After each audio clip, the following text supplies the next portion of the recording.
Be strong. Hey, LaJean here with CraftZ LLC, and I'm going to show you how I embroider a sweatshirt. Hey, it's me. I clear off my desk and place a sweatshirt as flat as possible. My image is pretty large, so I'm using a 13 by 16 magnetic mighty hoop. I'll leave the link for you at the bottom. I'm using a lightweight stabilizer because the sweatshirt is thick, and I don't want the needle to have to pull on the garment too hard. I measured out enough stabilizer to fit the hoop and spill over the sides just a little so that the magnet on the hoop holds it in place. I turn it upside down so I can easily place the back hoop inside of the sweatshirt and adjust as needed to center it. I place my stabilizer inside of the sweatshirt and on top of the back hoop. Then I stretch it out so that it lays flat.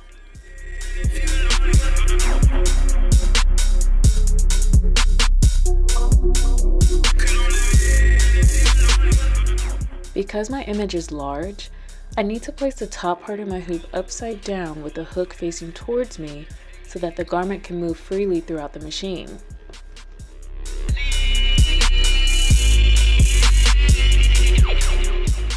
Holding the metal pieces on the end, I quickly place the hoop over the back hoop and it connects through the magnet. If you don't have a mighty hoop, I highly recommend that you get one. It makes hooping easier and it doesn't leave hoop burn like your normal hoops. Always make sure to check the inside to see if your stabilizer covers the entire hoop. It should sound like a drum when you tap it. I bring it over to my machine and, like I said earlier, I want the sweatshirt to be able to move freely within the machine. So I'll be placing it upside down through the bottom part of the sweatshirt.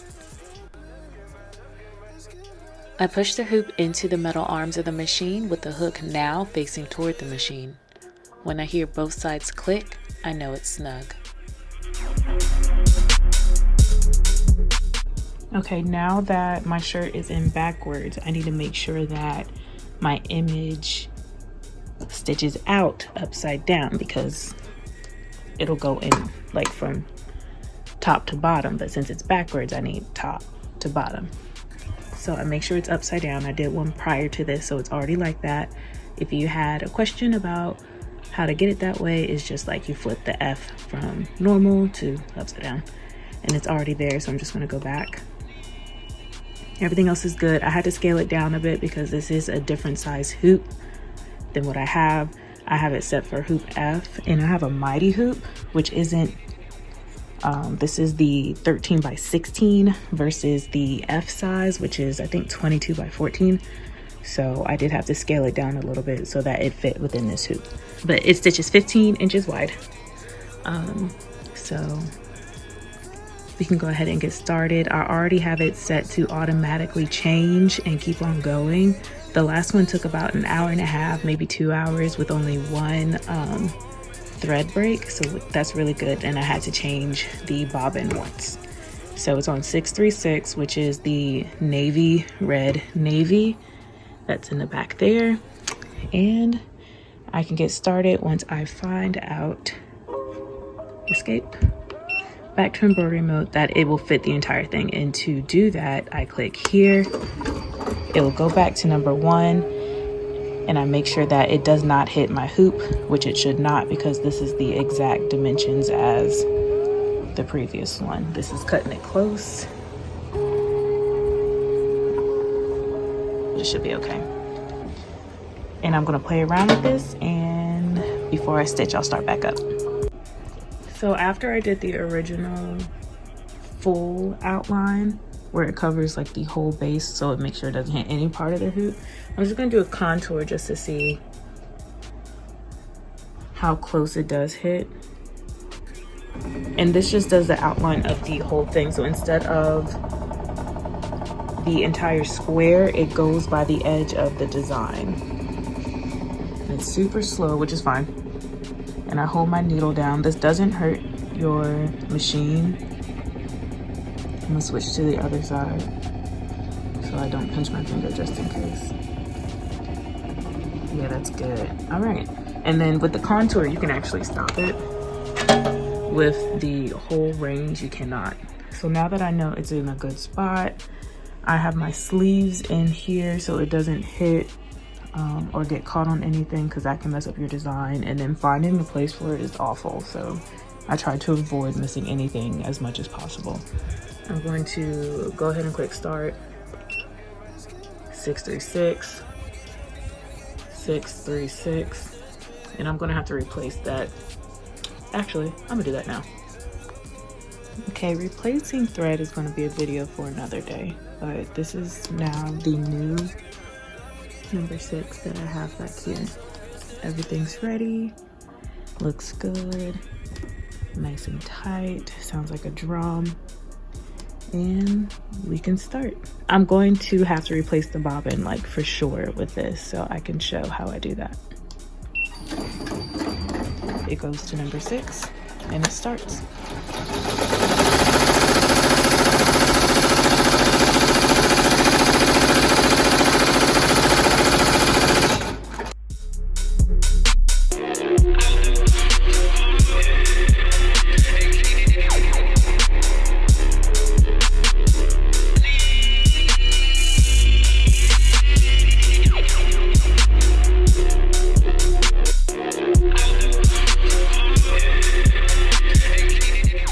Okay, so I just had a thread break, so I am going to take my new bobbin and make sure it's running clockwise.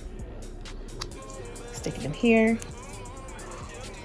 I roll it from the inside, pull it through that little slit, move it through that little slit, turn once, turn twice, and then pull to make sure it turns clockwise.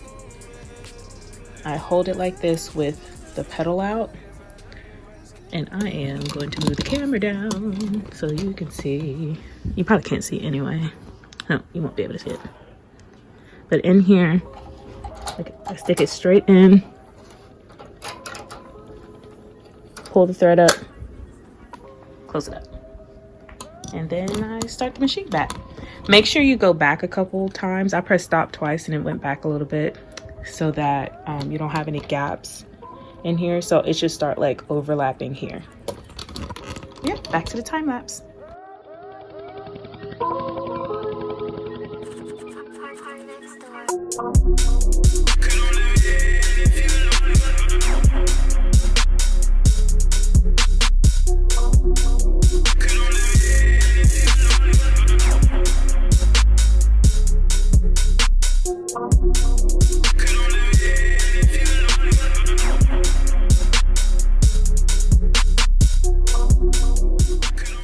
So I had another thread break. It wasn't too bad though. It's literally at its last leg. It's like 7:30 now. So it's been, it's been going for about an hour. If you don't use tongs or whatever these are called to, tongs, I know it's not tongs. But if you don't use these to thread your stuff, please show me what you do, because I would not be able to do it without some kind of instrument to help me thread. Sorry, I'm ashy. I wash my hands a lot, and putting lotion on every 5 seconds is annoying. All right, but I have 2 more dots left and I'm done. So I'm gonna go back a little bit. And if it goes over something else twice, that's fine too. All right.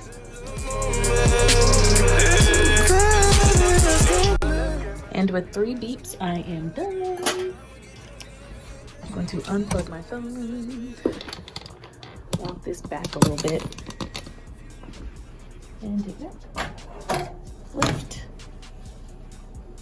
And there is my sweatshirt.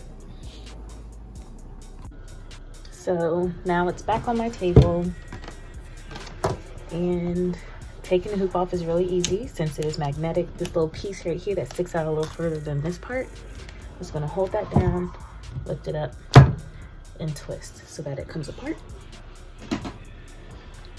Then I pull the hoop out, and it's almost done. I have some threads I need to, well, 8 threads that I need to cut. And this one here that I started with, I'll just cut that.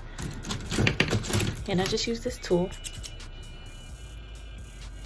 Snip, snip, snip. And this part is done. However, when you turn it inside out, that sheet that I had, which is a embroidery stabilizer, is not a sheet, but it looks like this. So you know you did all right when you just have a couple of threads up here, and that's just because of how much of the blue thread that I left out. Not a big deal, but I just take some scissors, and I'm not gonna use those. I'm gonna use these and just snip, snip, snip, just along the border. And if you have any embroidery pieces at home, you'll notice how soft this part gets after a couple washes, so it won't feel like and it doesn't feel like paper. It's soft, it's malleable, but it'll get softer around the edges, so you won't feel it. And I'm just going around, being careful not to cut the actual sweatshirt.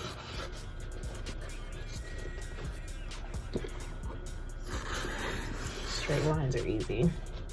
I like to use what's left over, just because you never know, you might have a small piece that you can embroider on, and you don't want to waste a whole sheet and cut it up when you have scraps left. So I always keep my scraps. And to make sure I'm not cutting the actual sweatshirt, I like put my finger where I need to cut, so the back of my scissors hits my finger. So if it looks like I'm cutting the sweatshirt, I promise you I am not.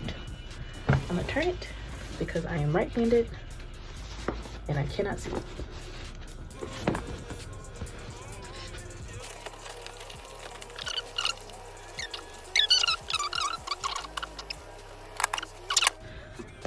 But that's that, and like I said, it'll get softer because it's already soft. After a couple washes, I turn it back.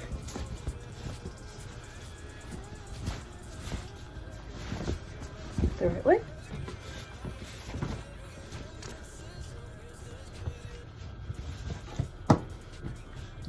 And there's my sweatshirt. Done, done.